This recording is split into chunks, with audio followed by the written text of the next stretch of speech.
Welcome to Real Estate Coaching Radio, starring award-winning real estate coaches and #1 international best-selling authors, Tim and Julie Harris. Real Estate Coaching Radio is the nation's #1 daily radio show for realtors who demand authentic, real-time coaching.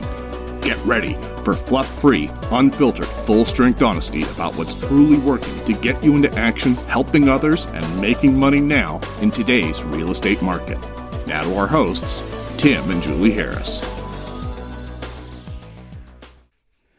3, 2, 1. Hey, we're back. It's Monday, July 20th. And thank you for all the great feedback on the series we started last week. And the title of the shows that we started last week, or at least the content, what we are presenting on, is called Never ever say these things to yourself. Don't say them out loud. Do not pollute your friends and family with these. Don't even let it happen in your own brain. Stuff you're not allowed to say to yourself anymore. These are the Tim and Julie's banned words and phrases list, basically. We do our best to prevent ourselves from saying these things, certainly people in our family, but also all of our coaching clients, and hopefully all of you guys as well, because when you really think about some of these phrases that you just say them without thinking, but what you don't realize is you're triggering a whole bunch of subconscious thoughts that go around with whatever that nasty little thing is that you just said to yourself, or rather thought about yourself.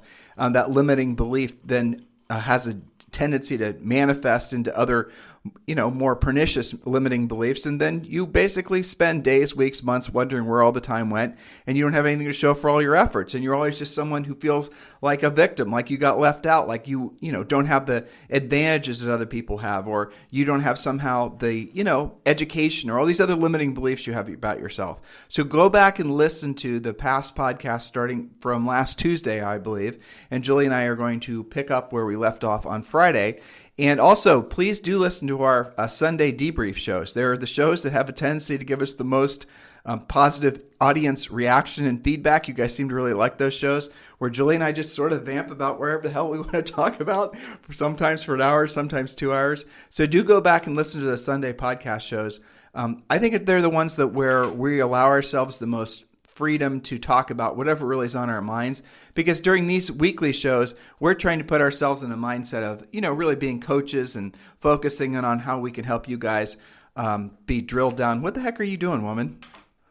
The stuff's malfunctioning. Anyway, it's okay. Proceed. I'm listening. Yeah, of course all your iWatches and iWhatever are malfunctioning. It's because it's getting ready for the upgrade cycle that happens at the end of the year. Have you ever noticed that? Mm-hmm. Your computer, your iPhone, they all start having glitches about the same time that they're offering the new shiny model. Of course, that's the way it works.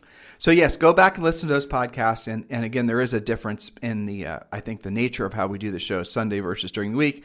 During the week, we're drilled down. We're hoping you guys to, hopefully educate you, motivate you, and get you into action. Whereas on Sunday, we're just kind of chilling. And some of you guys like the chilling version of us better. I think I like the chilling version of us better too. What do you think? I prefer the green parrots flying overhead. we do the Sunday show outside, so we always have noise pollution to contend with. One of our neighbors got macaws the other day. What? Yeah, the seriously big, colorful, in the top of one of the palm trees. Are you serious? Yeah, I'm watching it. I thought you meant they had macaws actually as pets. No, they're flying around. The huge, colorful ones look like. They had one of each different colors on each side of their palm tree. Neighbors here or neighbors in the other part? Yeah. Wow. So where'd you see it? Did you see that because someone told you? Posts. Oh, wow, that's cool. Yeah. I would try to talk Julie into getting macaws as pets, but then she did a little research and showed me that the things are going to probably outlive us by a good bit, so that might be a bad idea. Not clipping feathers and filing beaks. I got enough to deal with. That's right. I'll just appreciate the wild ones. Yeah. Well, so Julie, you just, before we get to our first point, picking up where we left off on Friday, you just had a bunch of coaching calls. Yes. And you also did our premier semi-private group call, and again, if you guys are not in the premier coaching program, there's 2 versions of it. There's the free version, which is called premier-experience.net. And if you want to get into that program, just text the word survival to 31996. Text the word survival to 31996.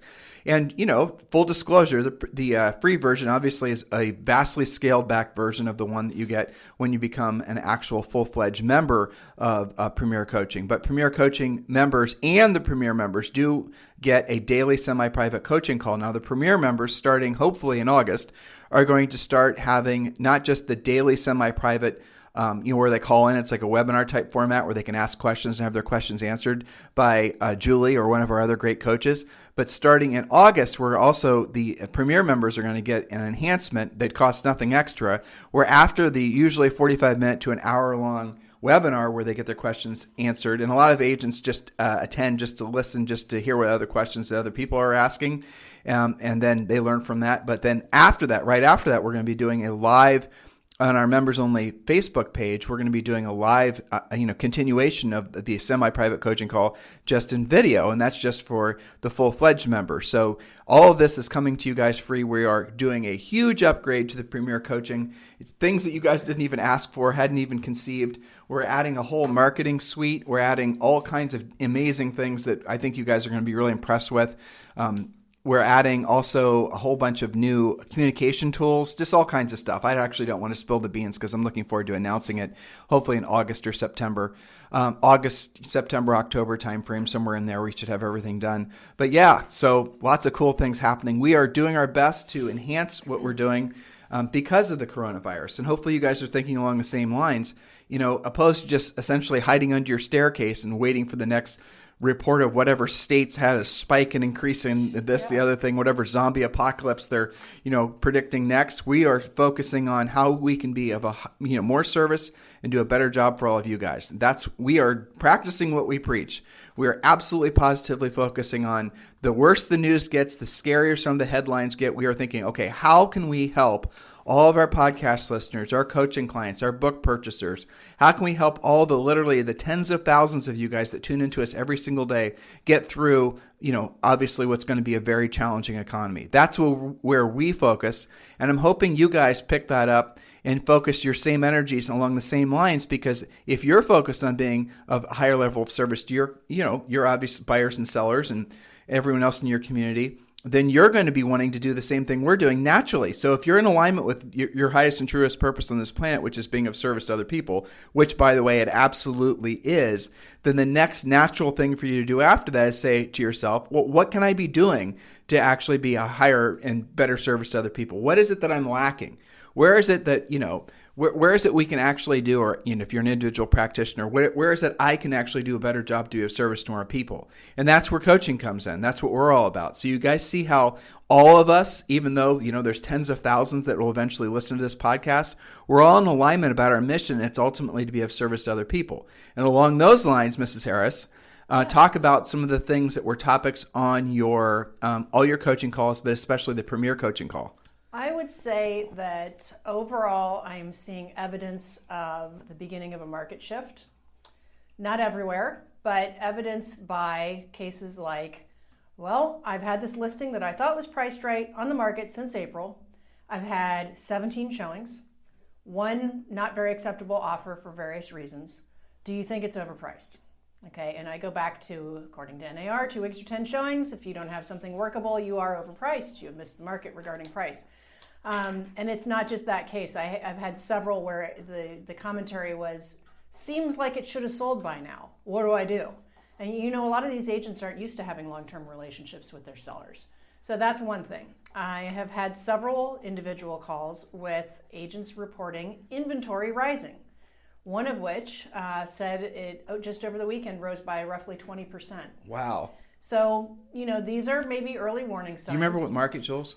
Northern Virginia. Wow, that's a hot market too. And it is a hot market. And now, this same agent also reported multiple offers on several of her listings over the weekend. And, still things are selling fairly quickly, and probably much of that inventory will burn off. But the point is that it didn't exist until now. Well, that reminds me, not to get you off your train of thought here, but that reminds me of what we saw back in remember it was like an 06, really it was maybe later stages of 05, but 06, 07.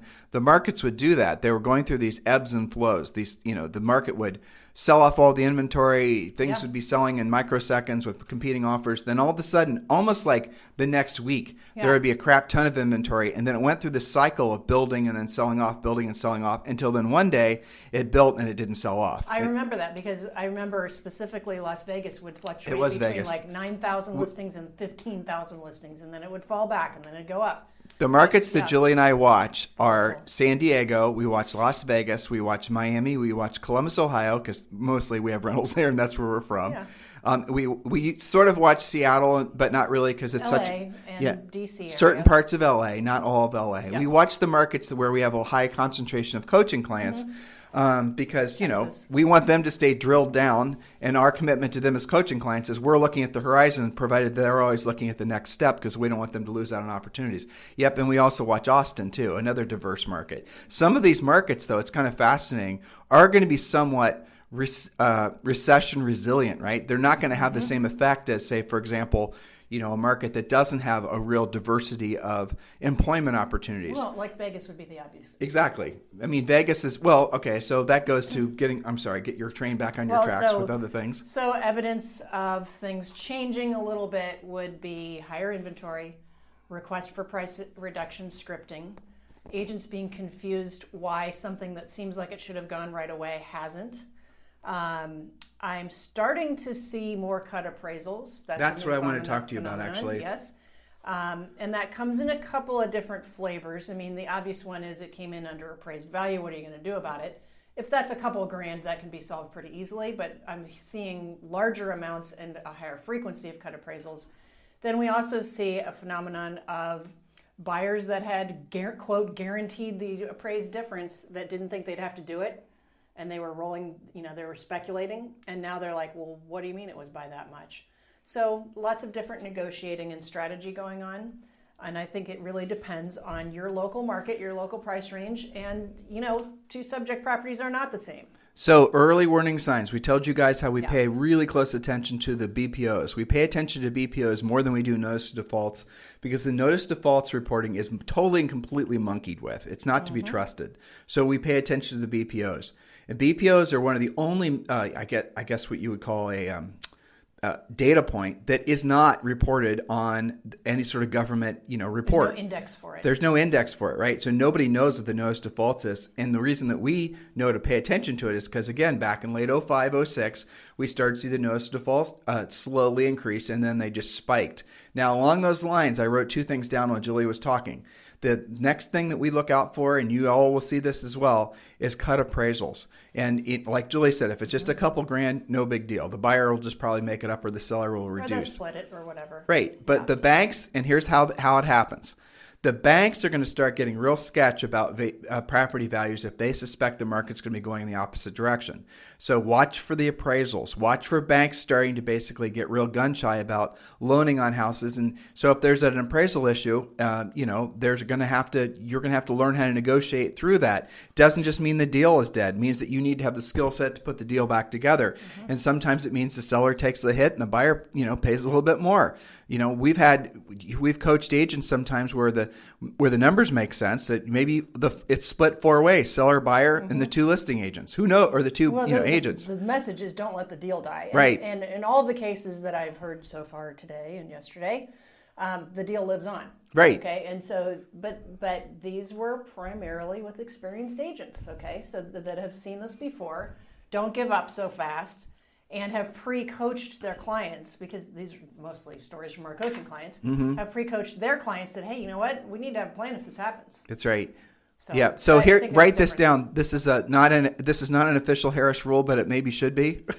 Some money is better than no money. Yes. And as we enter, if you're seeing an appraisal issue on one of your closings, and you're, the listing agent, just remember some money is better than no money. And if the numbers make sense, you might want to get it back together because the first offer might be the best offer. And that's another kind of funny thing that people don't even say anymore. But in a normal market, let alone a market that's transitioning like this one's going to be transitioning in a very obvious way, you're going to definitely see that to be true, that your first offer is going to be your best offer.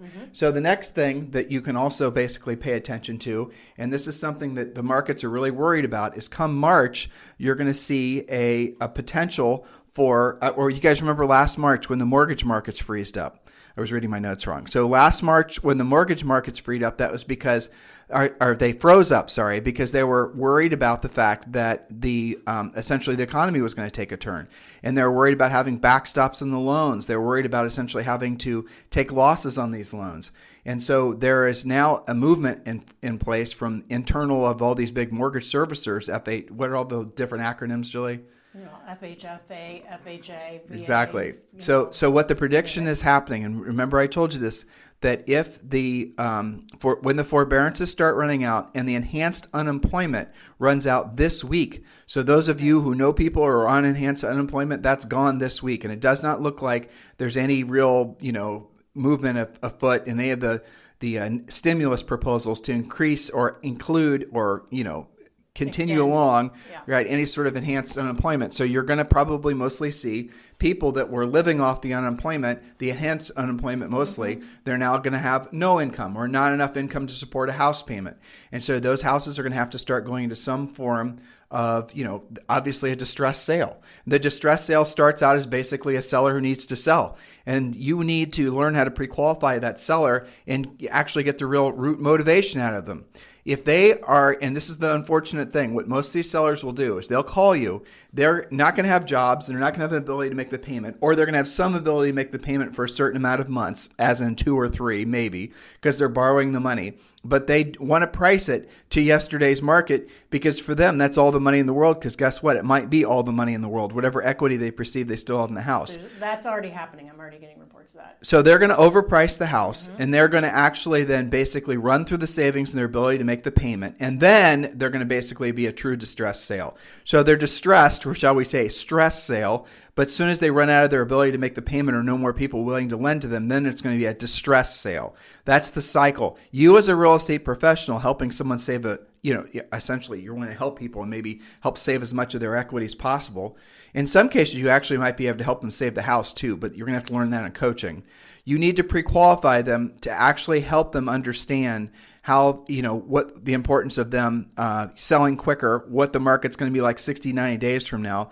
But you need to pre-qualify them and be willing to ask the hard questions so you can actually be of service to them. Okay, so stop right there for a second. Yes, ma'am. This is another weakness in our batch of licensees these days, okay? They are not accustomed to having those conversations with sellers. They're not accustomed to having conversation about, how long can you sustain the payment? Tell me about your situation. About, let's get out now while we can preserve what equity exists. Because the longer you wait and the more money you spend, you could end up as a short sale. But if you sell now, you're not a short sale. Yeah, you're going to have to pay some fees if you miss some payments. You're going to have to make the bank square. But you still have equity left because of the market run up. Okay, so agents are not used to having those conversations. They're used to saying, here's what your check's going to be at closing. So you guys need to think about what you just said. Yes, the sellers are in a position where they can't make the payment. Okay, and yes, they're not going to have the big check that they hope they would because they're selling into what's going to be a down market. But the reality of it is they a lot of these guys are going to make the mistake of just basically bailing on the house or panicking. And, essentially not putting the house for sale at all. They're just going to not know what to do. Right. You need to be able to have, conversations with them where you make it very clear, Mrs. Seller, this is how much your check can be at closing if we sell it in the next 30 days, if we sell it in the next 60 days, 90 days, and I can't really forecast any. And then uncertainty. Yeah, then uncertainty, right. I can't really go beyond that. So the reality of it is this is the check, give or take, that I'll be able to help you have from the sale of this property if we price it correctly for this market, if we price it in such a way that it meets the market's expectations. If we price it there, and we show you how to do this in coaching, we show you how to use MLS data to show them literally how to price the house. And it's not just a bunch of bullshit graphs. It's actually stories. The stories are what you're going to, I'm holding myself back from telling you guys pricing stories right now because Julie wants to get to the next point. Well, but just the concept of telling stories we talked about on today's Premier Coaching. Oh, you did? Call. Okay. That's funny. Because that's another thing Skill. we haven't had to deal with. Right. Okay. Which is this: when you're delivering what will probably be stressful news, and in this case, actually, we're talking about buyers having to do stuff that they probably don't want to do to win. But it's also sellers pricing it in such a way that you mean on your coaching call today, you were talking about it from the buyer's perspective. Yes, so there's a lot of different places in real estate where you can use this concept. The concept is stop making it about them. Because when you tell a story about what happened to someone else, like their neighbors down the street or your past clients or what have you, they start listening to you because it's not about them. You've removed their ego. This is another level of skill that a lot of agents haven't used yet. Okay, so the case that we had was, buyers having to lose a house 2 or 3 times because they get outbid because they're not willing to do what it takes. You also have this scenario when you're asking a seller to take a price that maybe they didn't think they were going to get. It's a little lower than they thought. So it's not about them. You tell a story about, Joe and Susie down the street that were in the same situation just last week, and boy, are they glad to be in contract now. So what Julie's telling you is really when we harp on the whole idea of skills, that's what we're talking about. The ability to basically deliver information in such a way that they're willing to listen. Right. And there's a lot of little phrases that we teach you in coaching too. They're just different things you can do to make it so that you have permission to tell them something you don't necessarily want to hear. And one of my favorites is, Julie, is it okay that I tell you something you might not want to hear, even if this something makes you a little bit mad, maybe even a little scared? Do I have permission to tell you something like that? Sure. And boy, am I listening to you now, right? Exactly. And so you have her undivided, ego-free attention for not long. Though, right. For not long, maybe 15 or 20, maybe 30 seconds. But at that point, you've been able to make your point. That point, you've been able to cut through, your fear of being rejected and your fear of how they're going to react to what you have to say. Remember, ultimately, you're there to solve a problem. Now, even in an up market where houses are selling themselves, you're there to solve a problem. But now you are really there to solve a problem. Yeah. And if you don't go equipped, it's the toolbox thing, right? You walk into a seller's house in the market that was, let's say pre-COVID, the pre-COVID real estate market, and you didn't really need even to walk in with your toolbox. In most cases, basically, you could just walk in with let's throw a spitball price and you'd get it. And now what you're dealing with is having to walk into the seller's house with a full toolbox of all kinds of different tools. It's not just enough to walk into the house with a toolbox. You actually have to know how to use the tools. You have to be able to not just know how to use the tools, but you have to know how to identify what problem that house has and what tool you're supposed to use. So you might know how to use a pipe wrench, for example, but if you can't actually get at wherever the leaking pipe is, you're not going to solve the problem. This is the reason that in this market, different types of agents, skilled agents, are the ones that clean up, because they're the ones that took the time to learn while they were earning. And that's another critical thing. You guys make this mistake. Everyone makes this mistake. I'm going to learn about the different things I'm supposed to be doing at the gym. I'm going to watch a bunch of videos. I'm going to study a bunch of things, knowing how to, I'm going to learn about diet and nutrition. So when you actually going to go to the gym and, lose the weight? Oh no, I have given myself 6 months to study what I'm supposed to be doing. Yeah. No, that's a huge mistake. That keeps you fat and unhealthy, right? So the move is to learn while you're earning, actually learn on the job. That's going to force you, because of the pressure of actually having to do the transaction, to learn faster. And that's what we're here for. We are your coaches. We are going to get you through this, the shifting, changing market. And don't be scared of it, because of the fact that markets like this create more opportunities. And fortunately or unfortunately, depending on your perspective, the opportunities are often created for a different set of agents. And if you are if you're an agent now who's riding high and you're having a great year and you're kicking butt and you're thinking to yourself, well, I know it all, I promise you're the one that's going to take in the chin the hardest.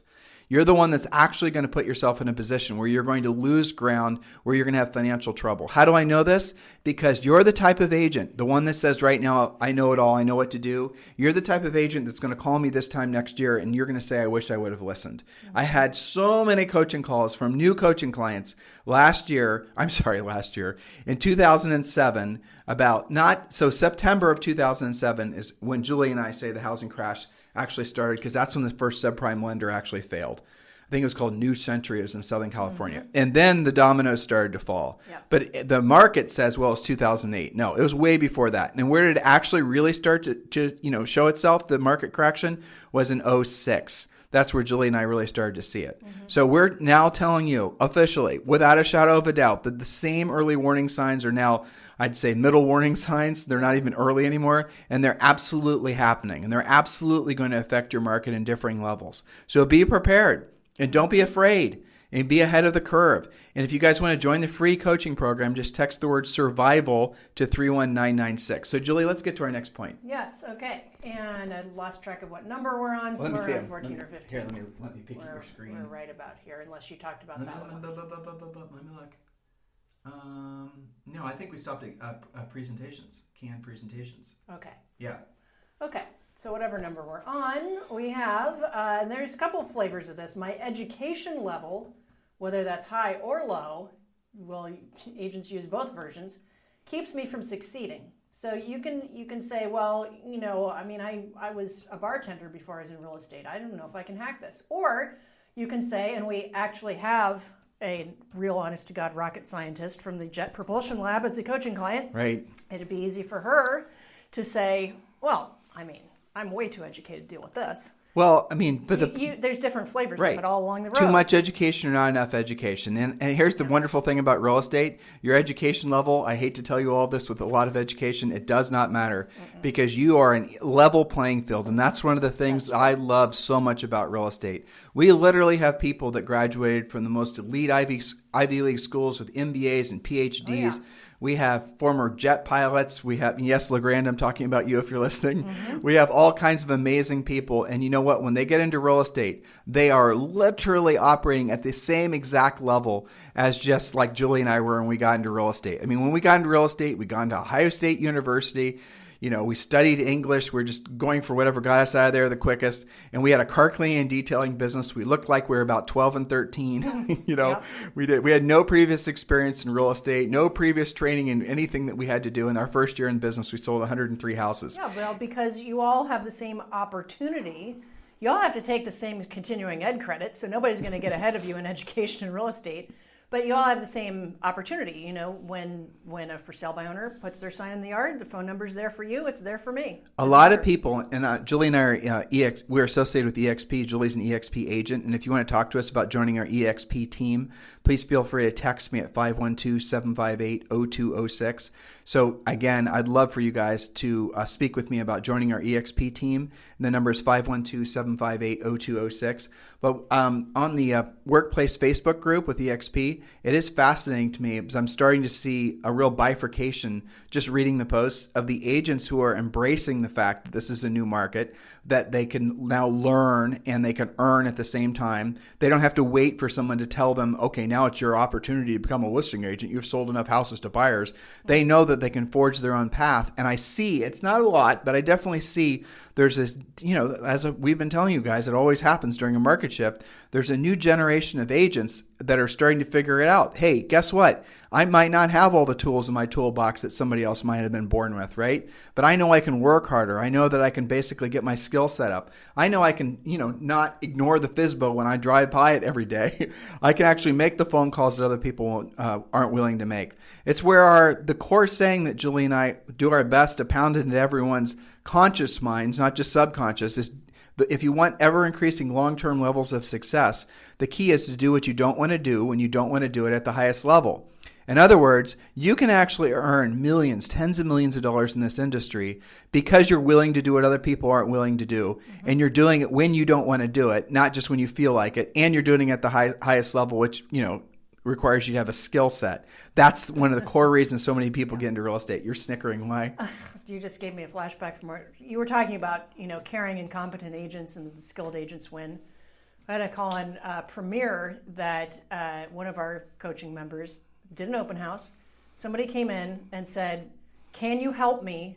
My listing agent, I'm not happy with them right now." Okay, get this. This is a new one. And so our coaching client, of course, is trained to ask lots of questions.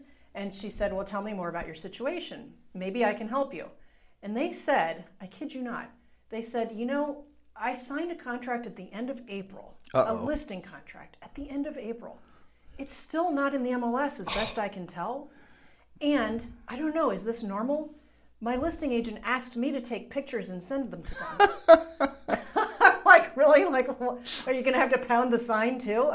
That's like serious lazy. Do they have a sign? And worse than that, because our agent was asking what to do about it, and I asked, do they have a broker, or God help us, are they their own broker? And of course, they're also a one-person show. They're a broker that's acting. You mean the listing agent? The failing listing agent. And, how lazy can one person get? First question is, when does your listing expire, though, just for the record? Yes. Right. Oh, my goodness. Yes. All right. That's just crazy. So anyway, don't act like that. All right. So this is, I think, a similar thing that you're not allowed to say. That, whatever that may be, listing or transaction or type of deal is out of my league. Agents use that all the time. That's not my cup of tea. It's out of my league. It's above my pay grade, whatever. What you're really saying is, I'm not willing to learn how to help that person. So, walk away from that potential commission. That's up to you. So I think it's baloney to say that. And Jill, you'll have to remind me if this is a Harris rule. Yeah. Especially in a market like this, you're not allowed to say no, right? In a market like this, you have to say yes to every opportunity. Say yes and then figure it out. And what you're going to discover, the more transactions you do, the difference between selling a gazillion-dollar house and selling a $1 house, the difference is virtually nothing. Yes, you think it's a huge, big chasm of all these, you watch HGTV and you think that somehow you're supposed to basically, have these magical interpretations of design and Art Deco, and you somehow are supposed to know the difference between federal and Georgian, and you're not, no. You'll pick that up, and it's not critical anyway. Exactly. What they're actually wanting, and the reason that they'll hire you is because guess what? They want one thing. They want the property sold, or if it's a buyer, they want to buy a house. So don't be intimidated by it, and don't talk yourself out of business. So, when Julie and I sold real estate, we would have sometimes really expensive houses, and we would have occasionally really, dodgy houses, because we always said yes. We fought to not let the marketplace, and by marketplace, I mean mostly the other agents, pigeonhole us. That's right. Because that's one of the things that's going to happen. Like, our upper end agents that we have personal coaching relationships with, there were maybe their average sale price last year was, say, for example, $4 or $5 million. And now, we made it so that the market absolutely understands by essentially marketing, in a lot of cases, calling, doing just different things to let the market know that guess what? Not only do you sell those more expensive ones, but you also sell ones for less than $1 million. Mm-hmm. Otherwise, the market's going to, and by, again, market, the competing agents are going to just say, oh, you don't want to hire Tim and Julie because all they sell is expensive stuff. They don't know about anything in this particular price range. That's the reason you have to always say yes. And you have to remind your market that you sell it all. What was the old saying from the 90s? I sell it all, big and small. Yeah, that's right. Well, that's really true. So the Harris rule is, if they are motivated, you have to say, yes, it's my pleasure. How may I help you? If they're not motivated, they're probably going to overprice it, or if they're a buyer, they'll have unrealistic expectations. So barring those two things, if they're motivated and they have to sell, you have to help them, okay? Unless maybe they're crazy or abusive or something unusual. I hear it all the time. I would take that listing, but gosh, it's just so ugly. And I say, well, you're not buying it, are you? If the seller's motivated, right? Exactly. Who cares? Right? Exactly. Who cares if it's 5 minutes out of your normal area? Yep. So many rules, that they have built up. I had this conversation, and you deal with this all the time, and you coach our coaches to, look for this issue. If your average sale price is essentially within a stone's throw of the cost of the house you live in, you're creating that reality. Because what you're doing is you're being fearful of the houses that are more expensive than yours. And this is a real plague. It's a mindset issue primarily. So explain to someone how you help them push through that when you find that to be a recurring issue. Well, and it's almost always, you're right, it's almost always going up. It's almost never going down. Although occasionally agents will get themselves into a neighborhood they're not that comfortable with in a lesser price range. So take somebody with you and figure that out. But with regards to going up market, Tim's right. Whatever you live in is your comfort zone, plus maybe 50 grand either side, okay? So this is fear of the unknown and lack of exposure. So go preview and work your way up the price range. Now, yes, in some of your areas you have to preview only online, but you can still become familiar. You can go to new construction. What does a new construction home for $2 million look like in your market? Is that custom, semi-custom? I mean, parts of the coast in California, you don't even get air conditioning for that. So it depends what is accurate and appropriate for your market. The more familiar you are, the more likely you are to sell it. This is one reason why agents don't even sell new construction, because they think it doesn't exist. That's right. So that's lack of exposure. You can fix that. I'm going to tag out another point. I wrote all these points, but I'm going to write another one. My real estate brand is not a luxury brand, okay, or something like that.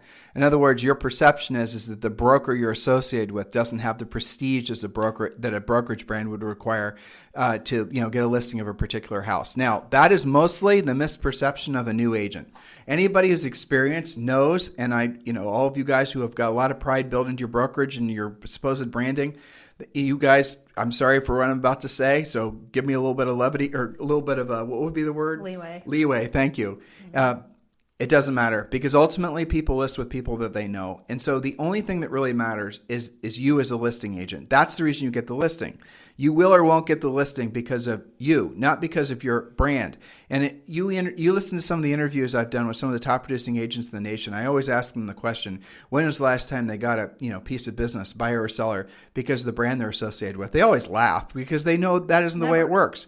So these big legacy real estate brands that have been around forever, that mostly newer agents are fooled into thinking will matter when it goes about them building the real estate business, it usually takes them about a year of mostly overpaying commission splits for them to realize that not one bit of business came from the broker, not one bit of business came from the association with the brand. Yeah. It all came from them and the sweat of their brow. By the way, are also the reason you're going to keep the listing long enough to actually sell it. Don't forget that point too. Which means you will be the reason that it's sold, and then you advertise that. One thing leads to the next. It doesn't. You could be some no-name realty. As long as you're doing the great job, then you're fine. So don't get stuck with that myth. And of course, agents that have the fancy brands will try and perpetuate that too against them. Well, but that's the excuse, right? So you might say, I'm with, Meat and Potatoes brand. My broker meat is not something that lists a lot of expensive stuff. And so you're going to actually talk yourself. That's going to be your excuse not to go after that unbelievably cool listing that just expired in that neighborhood you want to aspire to, right? You're going to use that as your excuse not to chase that because, I don't have a fancy enough brand. I'm here to tell you, I'm going to tell you this again, it does not matter. And you know it doesn't matter in your heart of hearts. When you're in a interview, when you're competing for a listing, very rarely will the seller drill down on whatever brokerage you're with. It hardly ever even happens anymore unless you make it a thing. If you're using some sort of canned broker presentation, it's all about the broker, it's not about you, you're doing yourself a disservice and you're never going to get the listing. So you need to learn how to actually sell the services you provide. You need to learn how to sell what your USPs or your unique selling propositions are. If you don't have any, then use the R's that are in the coaching program. That's the whole point of the coaching program. The coaching program is as close to as turnkey real estate practice as you can possibly ever hope to get.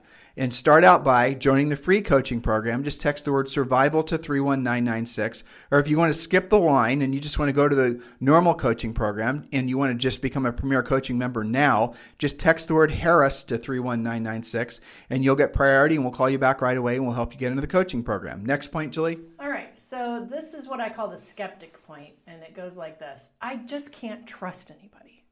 I can't trust that this is when you guys go searching online, do Facebook surveys to see whether something that, maybe we mentioned on a coaching call is actually true.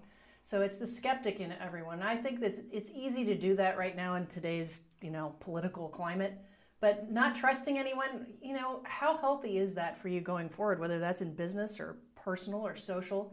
You've just got to ask better questions, right? So it's okay to maybe be a little bit of a skeptic, but not to the point where it holds you back. What would you add to that?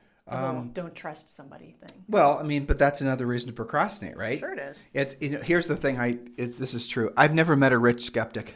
Well, that's true. It is handcuffs to moving forward. Right, because you're just looking for reasons to procrastinate. You're always looking for reasons to say no. You're just one of those people that essentially is always going to try to be right. It's a big ego thing, ultimately. What it really is basically it's an ego thing that's wrapped up in your fear of maybe success, maybe failure, who knows what. But it's preventing you from being of service to other people. It's preventing you from accepting the fact that you've got to, essentially learn the skills necessary so that enough people are going to want to do business with you. That's the simple equation of life.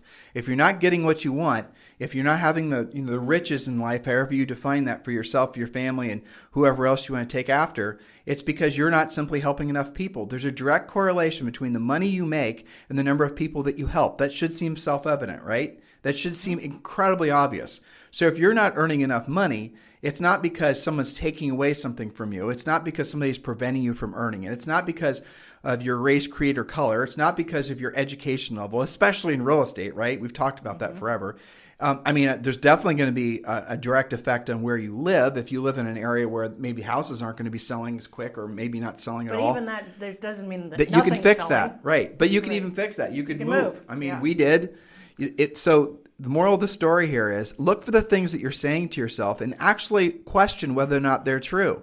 So, Julie, let's just round the bend at that point. Now, yes. there's an interesting process, and I know you wrote about this in our book, like when you're trying to ascertain whether or not something is real or not, or is true or not. Aren't there 3 questions? Do you remember? You just spring that on me. I think that it goes, what is my belief? Is it true? Why do I believe that to be true? Is it actually true what I'm believing? And who would I be if I dropped that belief? You did it. Good job. Out of the caverns comes some of this. I must be caffeinated. Yes. But that's your filter. That's your question tree. Say those things again. Do you remember? So what is it? So you define what it is that I believe. So let's role play this. I believe that, FSBOs never sell. They're just all overpriced. They're nasty people that hate realtors. Okay. That's okay. That's Go my ahead. belief. So I That's had to your define the belief. Okay. Right. So is it actually true? What's my evidence? Well, I door knocked a FSBO and they were mean to me. Actually, no, this isn't what they'll say is, I was told that. Oh, which is even worse. Right. Somebody said that. Somebody told me that. I had lunch with an agent that, they've been around for a while. Oh, Bob in my office said he knocked on a door in 1977 and the person swore at him. Yeah, you don't want to do that. Only new agents try that. That's all the evidence I need. FSBOs eat their young. Yeah, right. But that's what you're hanging your hat on, really? Okay, so that's why I believe it, is because I have some scant piece of non-evidence that was prevailed by somebody that actually has no experience. That, by the way, you're choosing to believe so that you actually don't have to do what you don't want to do when you don't. Confirmation bias. That you don't want to do when you don't want to do it. So that's the reason you're choosing to believe that. Right. You kind of want it to be true. You'd rather go and listen to how you can run some new Facebook or Instagram ads, and then you won't have some, you won't have some fear of rejection, right? Sure. You can play work. So the third thing. Okay, so then who am I because I believe that? Well, I'm somebody that will never call a FSBO. I'm just going to ignore that spoke entirely. I don't need that. I'm somebody who will always be dependent on buying leads. I'll be someone who complains because I'm not getting any leads from my broker. And I'm also somebody that believes someone that really has no business even remotely giving me advice. I'm somebody that's going to fall victim to that time and time again. I'm somebody who believes that basically my success is dependent on what other people are willing to do for me versus what I'm willing to do for myself. I'm going to keep myself in this constant state of dependency, opposed to realizing at the end of the day, it's all about basically, again, here it is, 4th time on today's podcast, doing what you don't want to do when you don't want to do it at the highest level. There are no shortcuts to what all of you guys want. There's long periods of boredom, misery, self-flagellation, and that's the reality of it. And you have to learn to master those things that cause you the discomfort, because on the other side of that, there's still discomfort. I'm not going to lie to you, but it's not as intense. And then you start getting the payoffs. Right. Well, and so that brings us full circle. Who am I if I stop believing that? That's right. Oh, crap. Now I got to learn some scripts. Now I've got to actually pick up the phone. Oh, I must come to terms with the fact this is a viable spoke that I should stop ignoring. That feels temporarily stressful to me. You know what? We need a whole show on those 4 points. You need to write that down. Mm-hmm. Because if you take it through like someone saying, and you see this all the time, I'm not a salesperson. I don't consider myself a salesperson. Salesperson people are yucky. Right. Okay, well, let's drill down and let's get to where we get to the truth about what the output of having that set of beliefs are.